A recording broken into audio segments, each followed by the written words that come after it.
Welcome to the AC 24/7 Top Story Countdown. We'll guide you through the biggest news of the day. Our focus, advocating our rights, advocating health, and advocating Earth. Here's our pick for number 4. Every North Korean missile test, every satellite launch, every nuclear test likely costs Kim Jong-un's cash-starved country millions of dollars. Where does that money come from? How does Kim's regime evade heavy sanctions, advancing its nuclear and ballistic missile programs at breakneck speed? We certainly believe that North Korean hacking of cryptocurrency around infrastructure around the world is a major source of revenue for the regime. A staggering more than $3 billion in stolen crypto over the past 5 years, U.S. lawmakers say. A record $1.7 billion last year alone. So where does that money go? Straight into North Korea's illegal nuclear program. An underground pipeline of illicit wealth, fueling Kim's nuclear ambitions. Pumping payments into Pyongyang from places like Russia, China, Hong Kong, Singapore, and Vietnam. Does that pose a threat to our national security? It does, Senator. The U.S. believes North Korea has a global shadow army, secret operatives posing as IT professionals, government officials, freelance blockchain developers, even hiring Westerners to hide their connection to Pyongyang.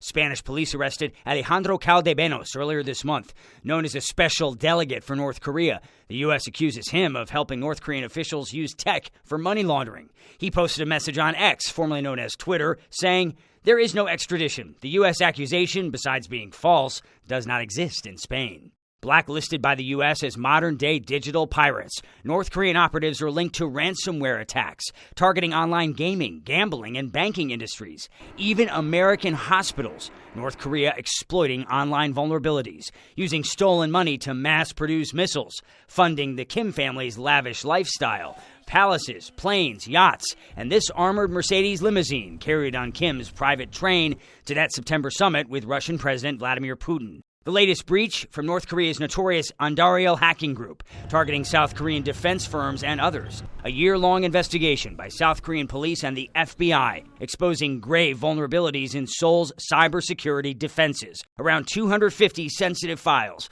1.2 terabytes of classified data stolen, a crime concealed through rented servers. A secretive trail of digital deception leading straight to the North Korean capital, breaching borders, defying digital defenses, threatening global stability. CNN did reach out to North Korea's office at the United Nations in New York for comment. So far, no response.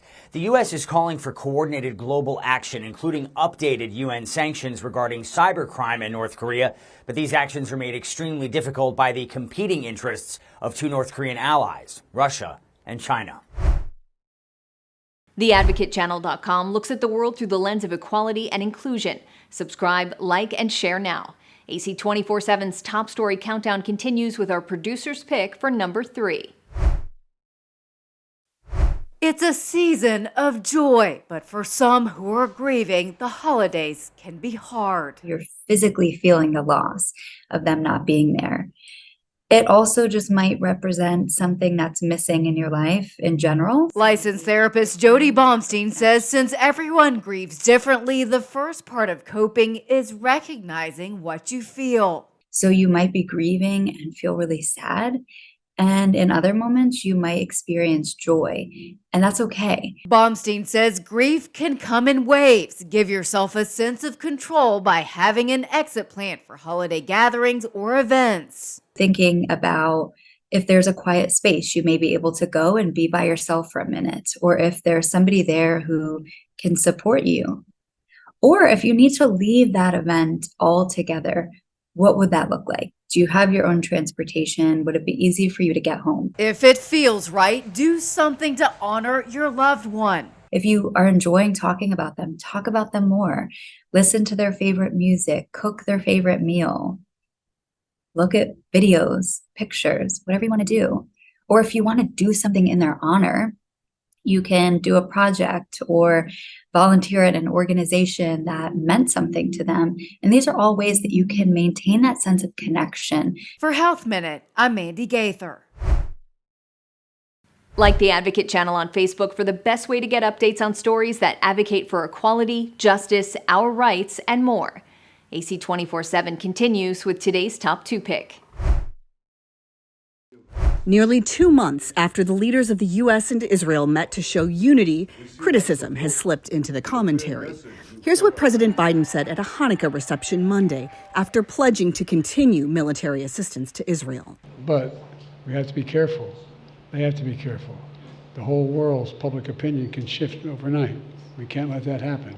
Tuesday, the president told Democratic donors Israeli Prime Minister Benjamin Netanyahu must change, even if the Israeli government opposes a two-state solution. Netanyahu admitted there is disagreement, though a senior advisor says it's important to put the disagreement into context. We agree on the need to defeat Hamas, that Israel is within its right and within its obligation to our people to destroy Hamas, that we have to see a new situation in the Gaza Strip. The current situation is drawing critics of a growing humanitarian crisis. A Doctors Without Borders official says living conditions can barely be described as such. People are displaced once, twice, sometimes more. They just don't know where to go anymore. U.S. officials say the U.S. is pressuring Israel to open up the Kerem Shalom border crossing to allow more aid. The first trucks were inspected Tuesday, but still can't go directly to Gaza. For us to be able to get in with anywhere near the level of humanitarian assistance that is needed, we need a ceasefire. We need an end to the fighting. The IDF continues to hand out videos showing its fight against Hamas. A White House official says Wednesday Biden will meet with family members of American hostages held by Hamas, a reminder of shared interests despite differing views. I'm Emily Schmidt reporting. Follow the Advocate channel on Twitter and Instagram to stay updated on stories that matter every day. Here's our #1 story of the day. Take a look. Republican presidential candidate Governor Ron DeSantis answering questions from Iowa voters and taking aim at the GOP frontrunner. Donald Trump, so he's, when he gets off the teleprompter now, you don't know what he's going to say. I went to the rallies with Donald Trump. He said he was going to build the wall and have Mexico pay for it, and that didn't happen. That last year with COVID, I think, was mishandled dramatically. Shutting down the country was a huge mistake. One thing in this race that I think is important to point out is Donald Trump flip-flopping on the right to life. Trump tweeting and attacking people. I think that created division that we didn't need. DeSantis feeling the pressure to gain support in Iowa after disappointing poll numbers from the Des Moines Register earlier this week showed Trump still has a commanding lead in the state. He downplayed the polls, though, touting his ground organization in the Hawkeye state. Iowa voters will choose, not pundits and polls. We've got the best organization anyone's ever had in Iowa. We've got tens of thousands of Iowans who've already committed to caucus for us. DeSantis fielding many questions on foreign policy, saying he feels Israel over Ukraine has the most need for U.S. assistance. It's the state of Israel because they are our strongest ally in the Middle East. We have a relationship with them that's like no other. And they have the whole world against us. They require the United States to be there to stand with them as the friend. You know, Ukraine has all of Europe. These European countries need to start pulling their weight. He's also supporting congressional Republicans who are refusing to authorize further military aid to Ukraine unless more is done to secure the U.S. southern border. What they are saying is, you've got to defend our own country's borders before you start sending money all across this world. As president, I'll do the border on day one. Day one, we're going to declare it a national emergency. I'm sending the military to the southern border. We're going to stop the invasion. California Governor Gavin Newsom, a surrogate for President Biden's re-election campaign, criticizing DeSantis' performance, calling it, quote, his signature rant and scare tactics that offer no solutions to the real issues that matter to Americans across the country.